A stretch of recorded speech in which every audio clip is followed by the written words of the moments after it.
বুধবার শহরের বনমালীপুর লোকনাথ আশ্রম কর্তৃপক্ষ দ্বারা গরিব মেধাবী একাদশ শ্রেণীর ছাত্রছাত্রীদের মধ্যে বিনামূল্যে পাঠ্য পুস্তক বিতরণ অনুষ্ঠানের সূচনা করেন মুখ্যমন্ত্রী ডক্টর মানিক সাহা।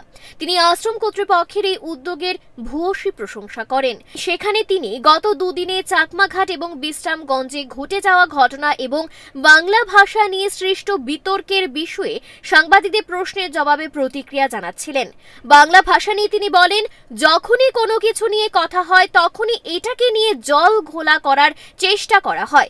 এই ধরনের কথা না বললেই ভালো হয়। বিশ্রামগঞ্জের ঘটনার বিষয়ে তিনি বলেন, এক দুটো ঘটনা নিয়ে রাজ্যের সামগ্রিক ঘটনা নির্ণয় করা উচিত নয়। পূজারও সমস্যা, বাঙালিও থাকবে, বাংলাও থাকবে, কাজেই এটা আমার মনে হয় এটা নিয়েও যখনই কিছু একটা কথা হয় তখনই যেটা নিয়ে একটা নানাভাবে চেষ্টা করা হয় যে এটা যাতে জল ঘোলা করা যায়। আমি মনে করি এগুলো নিয়ে অযথা কিছু না বললেই ভালো, এবং আমরা আমাদের জায়গায় আছি, কোনো সমস্যা নেই। আমরা সবাই সমাজেরই একটা অংশ। থানা আছে, আইন আছে, পুলিশ আছে। এই ধরনের ঘটনা যে কোনো সময় হতেই পারে।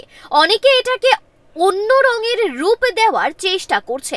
আমি বলবো এর থেকে যেন তারা বিরত থাকে। পুলিশ পুলিশের কাজ করছে, কি হয়েছে সেটা পুলিশি তদন্তে বেরিয়ে আসবে। বিশ্রামগঞ্জের ঘটনা নিয়ে প্রতিক্রিয়া জানালেন মুখ্যমন্ত্রী ডক্টর মানিক সাহা। দেখুন, আমি একটা কথা বলছি, আমরা তো সবাই সমাজের একটা অংশ এবং থানা আছে, পুলিশ আছে, আইন আছে, এবং এগুলো তো আছে, কারণ এই ধরনের ঘটনা যে কোনো সময় হতেই পারে। তো হওয়ার সাথে সাথে এখন দেখতে হবে যে কোনো অ্যাকশন আছে, এবং এটাকে অযথা অন্য রঙে এটাকে অনেকে চেষ্টা করে অন্য রঙে এটাকে রূপ দেওয়ার। আমি বলবো যে এর থেকে যেন বিরত থাকে। পুলিশের কাজ করেছে, ঘটনা হওয়ার সাথে সাথে কিন্তু সেখানে পৌঁছে গেছে।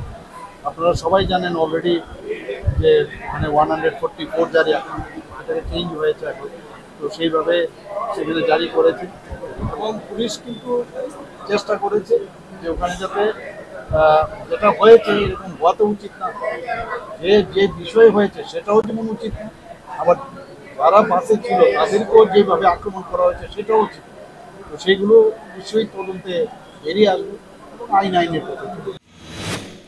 তুলাশেখরে প্রধানমন্ত্রীর মন কি বাত অনুষ্ঠানে হামলা ভাঙচুর যেমন গভীর উদ্দেশ্য প্রণোদিত, তেমনি মঙ্গলবার সন্ধ্যায় বিশ্রামগঞ্জ বাজারে হামলা ভাঙচুর মারধর করে আইন শৃঙ্খলা হাতে তুলে নেওয়ার পেছনে রয়েছে গভীর ষড়যন্ত্র।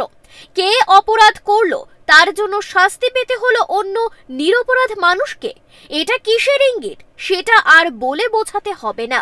ভোরবেলা আজান দেওয়ার আগেই মোরগ ডেকে উঠেছে। Bureau report, Times 24 network. আপনার চেয়েও আপন জুড়ে থাকে বাঁধন, আপনার চেয়েও আপন।